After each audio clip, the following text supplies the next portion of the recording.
దేవునికి స్తోత్రం. Hallelujah. Praise the Lord. కుటుంబాలు ఎట్లా ఆశీర్వదించబడతాయి ప్రియులారా? మీకేమన్నా ఐడియా ఉందా? ఆశీర్వాదం కావాలి అందరికీ, అంతే కదా? ప్రతి ఒక్క మానవుడు కూడా కోరుకునేది అదే, ప్రతి వ్యక్తి కూడా కోరుకునేది అదే. దేవుని చేత ఆశీర్వదించబడాలి, ఆశీర్వాదంగా ఉండాలి, బాగుండాలి అనే కోరుకుంటారు. మరి ఎట్లా వస్తుంది? నోవాహు ఉన్నాడు, ఎట్లా ఆశీర్వదించబడ్డాడు? అప్పుడు ఇంకా ధర్మశాస్త్రం దేవుడు ఇవ్వాల.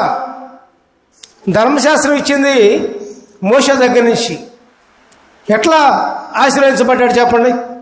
నీతిగా జీవించాడు. ధర్మశాస్త్రం లేకపోయినా, అప్పుడు దేవుడు ధర్మశాస్త్రం చెప్పకపోయినా నీతిగా జీవించాడు. అంటే ఒక భార్యతో, ఒక భార్య, ఒక భర్త, అంతే, ఇతర సంబంధాలు లేవు.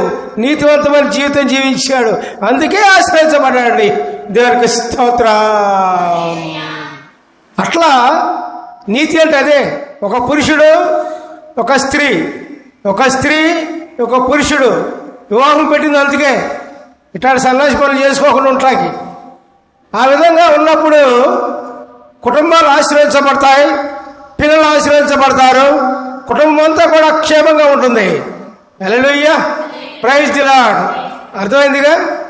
కాబట్టి పిల్లరా, మరి ఆ విధమైన ఆశీర్వాదం మనకు కావాలంటే మనకు నీతి జీవితము ఉండాలి, నీతి జీవితము ఉండాలి. మరి దేవుని ఆశీర్వాదం కోసం ఇంకేం చేయాలి? ముఖ్యమైనది దేవునికి భయపడాలి. ఏం చేయాలండి?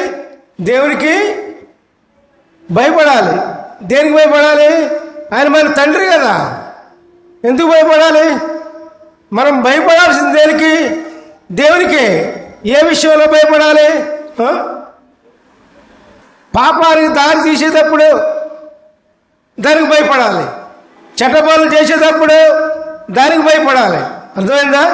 అన్యాయంగా జీవించేటప్పుడు అన్యాయానికి దేవునికి భయపడి మానుకోవాలి. న్యాయమైన జీవితం జీవించడానికి మనం దేవునికి ఇష్టంగా ఉండేందుకు మనం ఇష్టపడాలి. అప్పుడు దేవుని ఆశీర్వాదము, దేవునికి భయపడినప్పుడు మరి దేవుని ఆశీర్వాదం వస్తుంది.